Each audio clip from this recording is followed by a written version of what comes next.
Well, how y'all are this afternoon? This is your buddy George Jones over here at the Bergen Gun Range with my next installment on Hey, I got this old used gun. The old used gun I got today is this guy, the Russian PM, also known as the Makarov.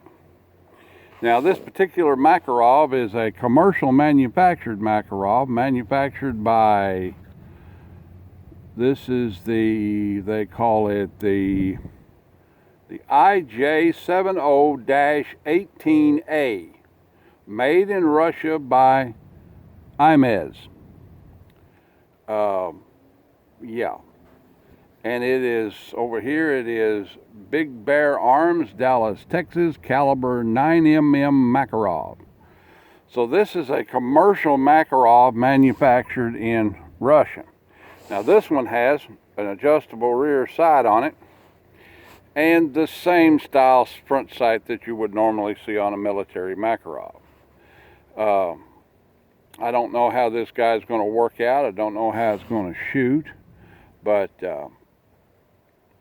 we're going to try it right here and find out. Now the Makarov this is the first version of a Makarov caliber gun. There's a lot of Eastern European guns chambered for 9mm Makarov from Poland and Czechoslovakia, and and even FN Hersal manufactured a few PM63s. And they also manufacture the Makarov commercially in 380. This guy came into being about 1955. The Russians were looking to get away from Tokarevs, 7.62 by 25 caliber service pistols, the TT-33, the Tokarev. It was a little long for their desire for a handgun. It had a lot of recoil. It was chambered in a cartridge that they normally chambered submachine guns for. And it was the Tokarev, the TT-33, was getting a little long in the tooth. And they wanted to get away from the Nagant revolver and the TT-33 and a few other guns that they had and they'd purchased in different calibers. And they wanted to standardize really bad. So they came up with this. Now,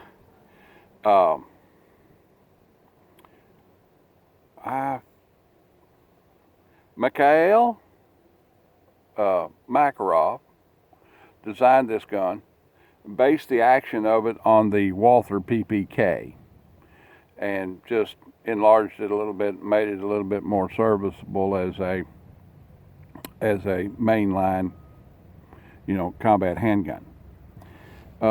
It has red star, red Bakelite grips on it. It has a hammer drop safety arrangement on it, where you flip it up and it drops the hammer safely. It's double and single action. Your first one starts out on double action, and then it goes to being a single action automatic, cocks itself every time, just like a 1911, and continue on. It uses a single column, 8-round magazine, and overall they work pretty good. Over the years I've seen hundreds of these guns and fired hundreds of these different examples, and they made the Makarov in Russia, Inez, and even Arsenal manufactured them commercially in 380 and 9mm Makarov. There's a high capacity version that holds 13. Overall, from what I've seen of them, they're a pretty good gun. I personally don't have a real affinity anymore for Eastern European firearms. Don't care for AKs, don't care for, anything like that. I do have a Mosin-Nagant, a Cossack Carbine. This guy basically takes down the same way a Walther does, by pulling down on the trigger guard and you know, pulling the slide off of it. Overall, Little Mac's pretty good gun. Not bad, mid-size automatic pistol. Doesn't weigh a whole lot. It is all steel. As far as I know, they've never made any of them in an alloy frame gun. I may be wrong, but and it works. It works pretty good. The 9mm Makarov cartridge is slightly shorter than a 9mm parabellum and slightly longer than a 380. The velocities and the power generated by the Makarov is very similar to a 9mm parabellum. The bullet is in the 95, 96 grain range, slightly lighter than a 9mm. Now, the Makarov cartridge originally started out as being a submachine gun cartridge. The PM63, and there was a couple of other submachine guns and machine pistols that the Russians had come up with, you know, so primarily it's a submachine gun cartridge. So anyway, and that's why it's so hot and snappy, I think, is the loading standard port. It's just real hot and snappy because they intended it to be a submachine gun cartridge and adopted it to being a handgun cartridge. So I got a B-21 police silhouette set up down there at 15 yards. I'll run a couple of magazines through it and see how it shootates. Let's see how it goes here. I only got one magazine, so we'll have to stop and reload. Okay. Let's get her going here. Battery nice, lay her down there. Let's get us a good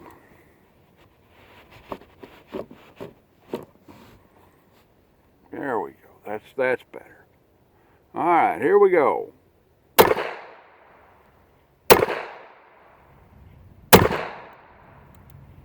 Recoil Impulse is pretty snappy on these guys. It's a hot little round for no bigger than it is.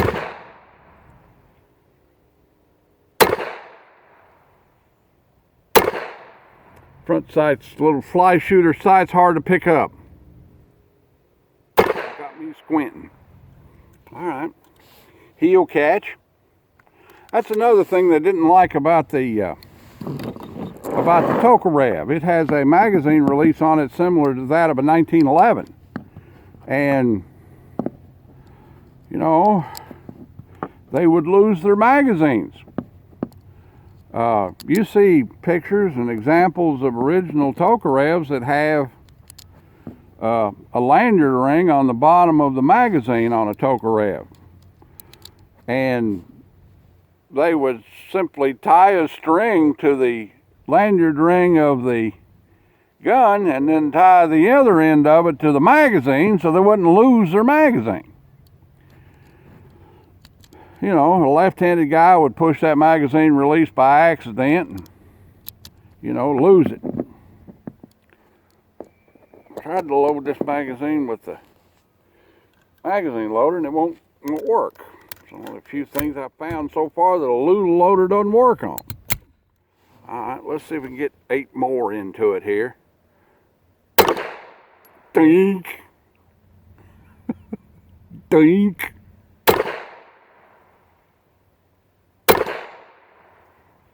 Well, that's a twofer. Hit the paper target and hit the steel target behind it.